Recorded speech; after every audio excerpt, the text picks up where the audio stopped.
नमस्कार दोस्तों, मैं आप सभी का यूट्यूब चैनल पे स्वागत करता हूँ। दोस्तों, हम लोग जिस शेयर के बारे में जानकारी लेना चाह रहे हैं, उस शेयर का पहले चलिए हम लोग बैलेंस शीट देख लेते हैं और बैलेंस शीट में हम लोग इक्विटी कैपिटल देखेंगे, रिजर्व देखेंगे और बोरोइंग देखेंगे। तो चलिए देर ना करते हुए स्क्रीन पे चलते हैं। तो सबसे ऊपर में आप लोग को दिख रहा होगा इक्विटी कैपिटल। मार्च 2020 में 8 करोड़ का इसका इक्विटी कैपिटल था। मार्च 21 में भी 8 करोड़ का था और मार्च 2022 में 8 से बढ़कर 31 करोड़ का इसका इक्विटी कैपिटल हो गया और मार्च 2023 में भी 31 करोड़ का रहा। लेकिन मार्च 2024 में 33 करोड़ का इसका इक्विटी कैपिटल हो गया। तो 8 से देखा आपने, 8 से बढ़कर 31 हुआ, 31 से 33 हो गया। तो धीरे धीरे इक्विटी कैपिटल बढ़ते गया। अब चलिए इसका रिजर्व देख लेते हैं। तो सेकंड में आप लोग को रिजर्व दिख रहा होगा। तो मार्च 2020 में 57 करोड़ का इसका रिजर्व था और मार्च 2021 में 87 करोड़ का इसका रिजर्व था। वहाँ से बढ़कर फिर मार्च 2022 में 197 करोड़ का इसका रिजर्व हो गया और मार्च 2023 में देखिएगा तो 238 करोड़ का इसका रिजर्व है और करेंट देखिएगा तो 2024 में 397 करोड़ का इसका रिजर्व है। तो देखा आपने 20 में मार्च 2020 से बढ़कर मतलब 57 करोड़ से बढ़ते बढ़ते वह कितना हो गया, 357 करोड़ हो गया, 397 करोड़ हो गया मार्च 2024 आते आते। तो अपना रिजर्व को यह बहुत अच्छी तरह से बढ़ाते गया और अंतिम में अभी 397 करोड़ का हो गया है। अब चलिए इसका ब्रोइंग देख लेते हैं, क्या स्थिति है इसका ब्रोइंग का। तो मार्च 2020 में इसका ब्रोइंग था 30 करोड़ का, वहीं मार्च 2021 में घटकर 30 से घटकर 21 करोड़ का इसका बोरोइंग हो गया और फिर वहां से बढ़कर मार्च 2022 में 35 करोड़ का इसका बोरोइंग हो गया और मार्च 2023 में 68 करोड़ का इसका बोरोइंग हो गया और वहां से भी बढ़कर मार्च 2024 में 151 करोड़ का इसका बोरोइंग हो गया। तो इससे रिसर्च यही निकलता है कि रिजर्व की तुलना में बोरोइंग तो बहुत कम है। कहाँ 151 करोड़ और इसका रिजर्व है 397 करोड़ और बोरोइंग है 151 करोड़। तो उस हिसाब से इसका रिजर्व ज़्यादा है और बोरोइंग कम है, तो अच्छी बात है। अब चलिए इसका सेल्स वगैरह सब देख लेते हैं।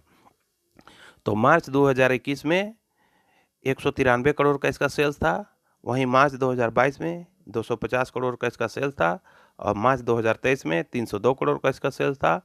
मार्च 2024 में 399 करोड़ का सेल्स था और करंट देखिएगा तो 410 करोड़ का इसका सेल्स है। तो ये अपना सेल्स को भी धीरे धीरे कंटिन्यू बढ़ा रहा है। मार्च 2021 में 193 था, लेकिन अभी करंट में देखिएगा तो 410 करोड़ का इसका सेल्स है। तो उस हिसाब से बढ़िया है। अब चलिए इसका नेट प्रॉफिट देख लिया जाए। सबसे नीचे में मोटा अक्षर में आपको नेट प्रॉफिट दिख रहा होगा। तो मार्च 2021 में 30 करोड़ का इसका नेट प्रॉफिट था और मार्च 2022 में 40 करोड़ का इसका नेट प्रॉफिट था और मार्च 2023 में 44 करोड़ का और मार्च 2024 में 57 करोड़ का और करंट का देखिएगा तो 59 करोड़ का इसका नेट प्रॉफिट है। तो इसका नेट प्रॉफिट भी कंटिन्यू बढ़ रहा है, 30, 40, 44, 57, 59। तो इस तरह से इसका नेट प्रॉफिट बढ़ते ही गया। तो बहुत अच्छा बात है। चलिए यहाँ तक तो हम लोग को ठीक ठाक लगा। अब चलिए इसका शेयर होल्डिंग पैटर्न्स देख लेते हैं। तो हम लोग शेयर होल्डिंग पैटर्न्स में आ गए हैं। अब थोड़ा सा इसका हमको ईयरली कर देते हैं, साल दर साल। तो मार्च 2022 में प्रोमोटर्स का होल्डिंग था 48.48% और मार्च 2023 में 48.49% और मार्च 2024 में 45.43% और अगस्त 2024 देखिएगा करंट का तो 45.43% का इसका प्रमोटर्स का होल्डिंग है। तो ठीक है। अब चलिए एफआईएस का देखते हैं। तो एफआईएस का होल्डिंग है 0.23%, फिर वहाँ से घटकर मार्च 2023 में 0.09% और मार्च 2024 में 2.06% और अगर इसका अभी करंट का देखिएगा तो 1.59%। तो एफआईएस भी अपना होल्डिंग को धीरे धीरे करके बढ़ाते गया है। अब चलिए डीआईएस का हम लोग होल्डिंग देख लेते हैं। तो मार्च 2022 में 2.92% का इसका डीआईएस का होल्डिंग था, वहीं मार्च 2023 में अपना होल्डिंग हटा लिया और 24 में भी अपना होल्डिंग हटा लिया और अभी करंट में भी इसका होल्डिंग नहीं है। किसका? डीआईएस का। आप पब्लिक का देखिए। पब्लिक का होल्डिंग है मार्च 2022 में 48.37% और मार्च 2023 में 51.43% और मार्च 2024 में 52.51% और करंट देखिएगा तो 52.96% का पब्लिक का होल्डिंग है। तो हम लोग ने सारा चीज़ देख लिया है। अब चलिए इसका आगे का हम लोग प्रोसेस देखते हैं क्या है नहीं है। इतना चीज़ तो हम लोग देख लिए, इक्विटी कैपिटल देख लिए, रिजर्व देख लिए, बोरोइंग देख लिए, सेल्स देख लिए, नेट प्रॉफिट देख लिए और शेयर होल्डिंग पैटर्न्स देख लिए, FIS DIS वगैरह सब का होल्डिंग सब देख लिए। तो आगे का प्रोसेस में हम लोग चल रहे हैं और जिसका हम लोग प्राइस भी देखेंगे, नाम देखेंगे और किसका कितना इसका करंट मार्केट प्राइस है। तो हम लोग स्क्रीन पे आगे दोस्तों जिस शेयर का बारे में अभी हम लोग सारा चीज़ देखे, सारा कुछ जानकारी लिए, उस शेयर का नाम है शिगाची इंडस्ट्री लिमिटेड। ठीक है दोस्तों, फिर से एक बार बोल रहा हूँ, शिगाची इंडस्ट्री लिमिटेड, जिसका करंट मार्केट प्राइस है 55.51 रुपया और यह 10 सितंबर का है और यह 2:50 का समय दिखा रहा है। तो ठीक है, अभी करंट का थोड़ा सा रेट ऊपर नीचे फ्लक्चुअल होगा तो थोड़ा सा आप लोग मैनेज कीजिएगा।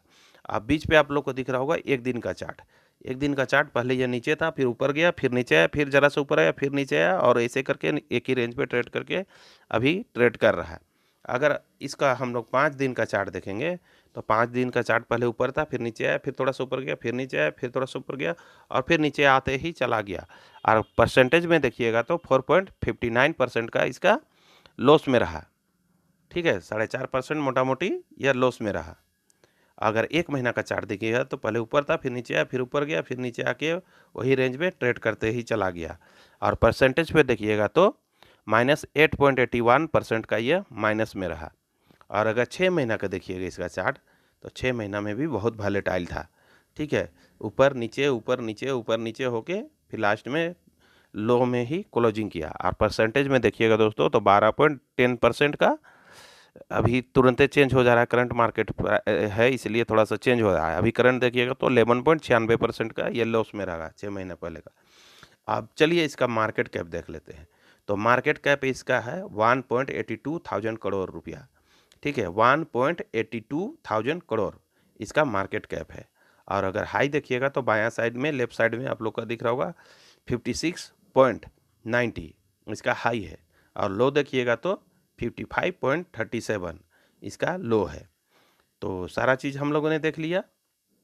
तो चलिए थोड़ा सा इसके बारे में हम लोग डिस्कस कर लेते हैं, क्या है नहीं है, इसको लेना चाहिए छोड़ देना चाहिए, इस बारे में थोड़ा सा डिस्कस हो जाए।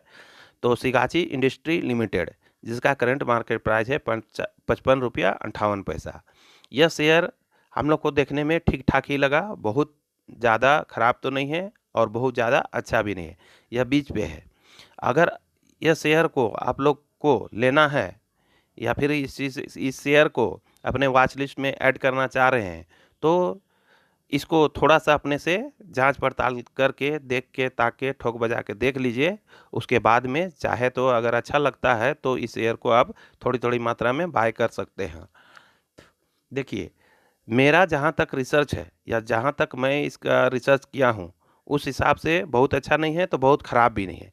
इसको थोड़ी थोड़ी मात्रा में बाय किया जा सकता है। लेकिन दोस्तों मेरे अनुसार से अच्छा है तो ज़रूरी नहीं है कि आपके अनुसार से भी यह शेयर अच्छा है। तो इसलिए आप लोग अपने से थोड़ा सा देख लीजिए, ठोक बजा के देख लीजिए, जांच पड़ताल कर लीजिए, रिसर्च कर लीजिए, उसके बाद में जचता है तो ही ये शेयर को आप लोग बाय कीजिएगा। ठीक है दोस्तों, नहीं तो कल कहिएगा कि फलाने का यूट्यूब देखे और ये शेयर खरीद लिया। अब परसों जाके मान लीजिए इसका शेयर का दाम गिर जाता है तो आप लोग का लॉस हो सकता है। इसलिए अपने से थोड़ा सा जांच पड़ताल करके देख के तब बाय कीजिएगा। तो ठीक है दोस्तों, जितना मुझे जानकारी था, जितना मेरे पास नॉलेज था या जहाँ तक मैंने रिसर्च करने सका उतना करके आप लोग के सामने यह वीडियो बना के रख दिया हूँ। अब लेना या नहीं लेना आपके ऊपर डिपेंड करता है, क्योंकि पैसा आपका है तो अंतिम डिसीजन भी आप ही का होगा। ठीक है दोस्तों, तो सारा चीज़ मैंने इस शेयर के बारे में बता दिया। अब लेना या नहीं लेना आपके ऊपर डिपेंड करता है। तो इतना ही कहकर मैं इस वीडियो का अंत करता हूँ। जाने से पहले सभी दोस्तों से कहना चाहूँगा कि अगर यह वीडियो आप लोग को नॉलेजेबल लगा या फिर शिक्षा के उद्देश्य से बढ़िया लगा तो इस वीडियो को लाइक शेयर एंड सब्सक्राइब कर दीजिएगा दोस्तों, क्योंकि वीडियो बनाने में बहुत मेहनत लगता है और बहुत रिसर्च लगता है, इसलिए आपसे रिक्वेस्ट है। तो ठीक है दोस्तों, इतना ही कहकर मैं इस वीडियो का अंत करता हूँ। धन्यवाद दोस्तों, जय हिंद।